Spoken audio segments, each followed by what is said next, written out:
দেখো এবারে পেপারটা পাল্টে দিলাম, কি সুন্দর লাগছে। ঘরটা তো আজকে বসাবো না, কালকে বসাবো। আর এই যে মা লক্ষ্মীর ধান, এই যে এটা এবছর আর কিনবো না, ভালোই আছে। প্রতি বছর ইন্দুসে নিয়ে যায়, এবার ভালো আছে। হরে কৃষ্ণ। আজ রবিবার। আমার তো সকাল সকাল মানে প্রচণ্ড বৃষ্টিটা হচ্ছে, ওই বৃষ্টি মাথায় ফুল তুলতে তুলতে আমার ভোগ আরতি সব করা হয়ে গেছে। আর ঠাকুরঘরটা আস্তে আস্তে লক্ষ্মী পুজোর কাজটাও করছি। এই যে সব নতুন পেপার টেপার মেরে, আর হচ্ছে গতকাল বাসন কোসন সব ধুয়ে রেখে দিয়েছি। আর আজকে এই যে মা লক্ষ্মীনারায়ণের যে ঘট, এই ঘরটা প্রতি বছর এই লক্ষ্মী পুজোর আগের দিন তুলে একটু ভালো করে আবার পর মেজে ঘষে সুন্দর করে আবার সাজিয়ে গুছিয়ে দিই। তা আজকে রবিবার, আগামীকাল তো লক্ষ্মী পুজো, পূর্ণিমা মাথায় তোলা যায় না। আর এই কাজগুলো একটু আগে থেকে করে রাখলে সুবিধাই হয়। তাই আজকে ঘরটা তুলবো, তো তুলে তারপর পরিষ্কার করে আবার ফের আগামীকাল আবার সকালবেলা বসিয়ে দেবো। দেখো 1 বছর ধরে ঘটের জল থাকে, তো অনেকে ঘট তোলে না, কিন্তু আমি প্রতি বছর তুলি। আর এটা গঙ্গা জলই দেওয়া, জলটা পুরো এই জল তুললাম, পুরো কালো হয়ে গেছে।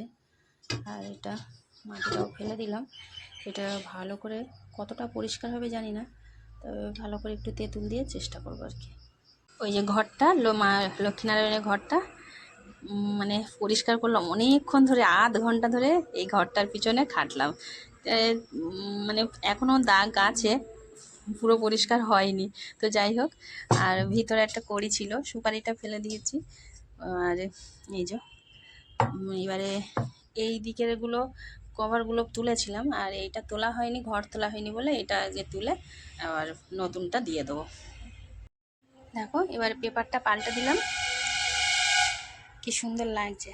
ঘরটা তো আজকে বসাবো না, কালকে বসাবো। আর এই যে মা লক্ষ্মীর ধান, এই যে এটা এবছর আর কিনবো না, ভালোই আছে। প্রতি বছর ইন্দুসে নিয়ে যায়, এবার ভালো আছে। একটা আবার ঘরের কাজকর্ম করব, লক্ষ্মী পুজোরই কাজ আরও অনেক কিছু আছে। যেখানটায় লক্ষ্মী পুজোর ভোগ টোগ করবো সেখানটায় আবার গিয়ে পরিষ্কার করব।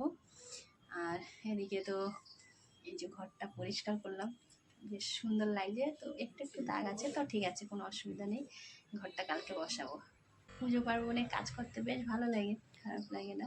আর আমার তো নিত্য পুজো করতেই হয় প্রতিদিন, বেশ ভালো লাগে। পুজো করে তারপর সংসারে কাজ করতে বেশি ভালো লাগে। পুজো না দিতে পারলে ভালো লাগে না।